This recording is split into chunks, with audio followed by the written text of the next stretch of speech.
Itu untuk yang tadi misalnya konfrontasi, eksaminasi, juga memanggil pihak-pihak termasuk kawan-kawan Farah dan Dion yang disebut punya komunikasi terakhir, itu inisiatifnya harus dari penyelidik atau permohonan dari pihak keluarga terkait kasus ini? Bisa dari penyelidik, bisa juga dari penasihat hukum.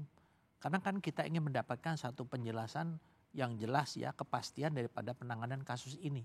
Ya, penyelidik juga tentunya sebetulnya secara profesional mereka harus tahu kalau misalnya dari penasihat hukum atau daripada keluarga meminta, kalau kita sudah lakukan kita tunjukkan apakah kita sudah memeriksa dia atau belum.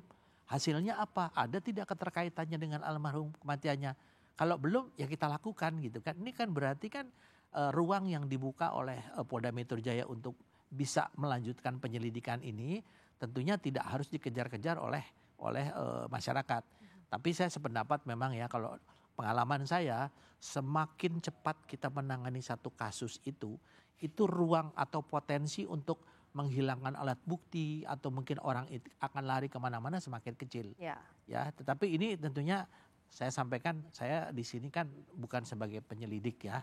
Nah, tentunya harapan saya kalau memang ada hal-hal yang dianggap janggal, tetapi itu sudah dilakukan oleh penyelidik, buka.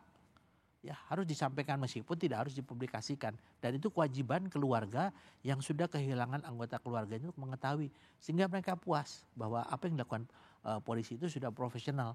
Ya, saya kira itu yang mungkin harus dilakukan oleh teman-teman di penyelidik Polda Metro Jaya. Akan ada permohonan untuk tadi memeriksa teman-teman dari almarhum untuk eksaminasi, termasuk untuk konfrontasi juga pernyataan yang berbeda antara penjaga kos dengan istri almarhum. Ini kan beberapa materi ya. Sebenarnya yang kami mau sampaikan lebih dari itu, Mbak Apa Friska. itu? Jadi tentunya gini loh. Ini kalau kita sampaikan nanti orang-orang di luar sana akan mempersiapkan hal sebaliknya untuk mengaburkan fakta itu. Makanya saya bilang tadi, kita pun harus jaga-jaga nih apa yang kita sampaikan. Tapi yang pasti, semenjak kami dapat kuasa, kami sudah bersurat ke 3 institusi ya. Kemana saja itu? Ke Kapolri, ke Panglima TNI, dan ke Kemenlu. Nah, khusus untuk terkait penegakan hukum di tanggal 29 September, kami ada kirim surat ke Kabar Eskrim dan Mabes Polri terkait permohonan audiensi terkait penanganan penyelidikan lanjutan oleh Bareskrim Mabes Polri terkait meninggalnya Arya Daru. Lalu di tanggal 16 September itu kami juga mengirimkan surat yang pertama yang sama itu juga tadi. Lalu yang di tanggal 27 Agustus kami ada berkirim surat juga ke Pak Kapolri untuk permohonan bantuan pengungkapan misteri kematian almarhum Arya Daru Pangayunan. Jadi saya setuju bahwa memang seluruh materi ini harus dieksaminasi ulang. Dan kalau tadi Polda mengatakan mereka dalam melakukan penyelidikan ini dibantu oleh ahli-ahli, kami pun siap juga untuk melihat penafsiran terkait bukti-bukti saintifik yang dijadikan kesimpulan. Kayak seperti contoh begini, saya agak spoil sedikit ya. Ada surat ataupun email yang digunakan oleh Apsifor sebagai salah satu bahan dalam kesimpulan yang mengatakan ada indikasi seseorang yang mengakhiri hidupnya sendiri. Padahal kalau kita berbicara email itu email kapan? Dan yang di email apakah sudah diperiksa? Apakah itu memang intensinya adalah untuk menghabisi diri sendiri, atau karena misalkan contoh Arya itu pernah bertugas di Myanmar. Saya pernah nangani kasus TPP, mungkin Pak Ito juga tahu di tanggal 23 di tahun 2023 lalu yang sampai bawa-bawa nama Pak Jokowi. Nah, jangan-jangan ini adalah suatu permintaan informasi untuk melakukan konseling kepada orang-orang di sekitarnya yang mau bunuh diri. Ya, itu satu. Yang kedua, Arya Daru itu dia divers. Dia punya lisensi diving. Orang yang bisa diving, orang yang suka diving tidak akan mungkin memiliki gangguan mental. Karena dia akan bunuh diri di air. Gak akan dikasih license. Nah, makanya saya bilang tadi ya, ini terlalu prematur untuk menyimpulkan karena satu bukti gitu ya yang ditafsirkan oleh ahli yang digunakan oleh Polda sehingga menyimpulkan ada indikasi ini bunuh diri. Nah, padahal di hasil kesimpulan itu ada rekomendasi lanjutan.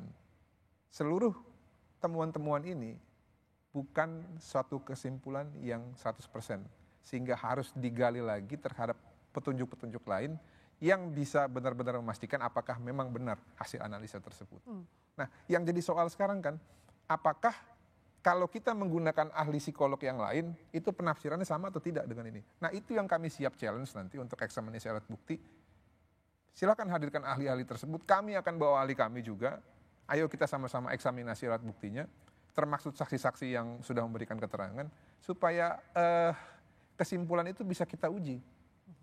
Nah tapi yang paling penting sekarang menurut saya Mbak Friska adalah selama proses ini berjalan, saya apresiasi kalau memang kasus ini belum dihentikan, tapi suatu tindakan yang terjadi tanggal 29 Juli itu dampaknya sudah terlalu besar buat penanganan penyelidikan kasus ini. Sehingga kalau menurut saya ya ini harus segera dikebut. Supaya apa? Kasus ini intinya harus dinaikkan penyidikan. Mau nanti tersangkanya ketemunya 4 tahun lagi, 5 tahun lagi. Tapi statusnya itu harus jelas bukan penyelidikan tapi penyidikan. Artinya ada unsur pidananya, ada siapa yang jadi tersangkanya yang harus dibuktikan, begitu ya? Karena kalau tidak penyidikan, nih Pak Ito juga tahu lah, Pak Ito Kabareskrim tidak bisa melakukan upaya paksa. Ya, itu tadi tidak ada upaya paksanya. paksa, susah mendapatkan bukti. Makanya saya bilang tadi, daluarsa tindak pidana itu diatur. Kalau pembunuhan berencana itu daluarsa lebih lama lagi. Kalau misalkan kita berandai-andai aja, ini pembunuhan yang pembunuh diri yang dianjurkan, itu daluarsa 12 tahun.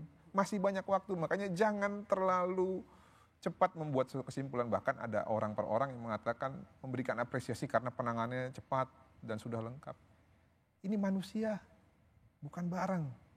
Sudah tepat, sudah seharusnya diberikan penghargaan secara hak asasi manusia buat si korban ini, bukan dalam rangka hal-hal yang lain.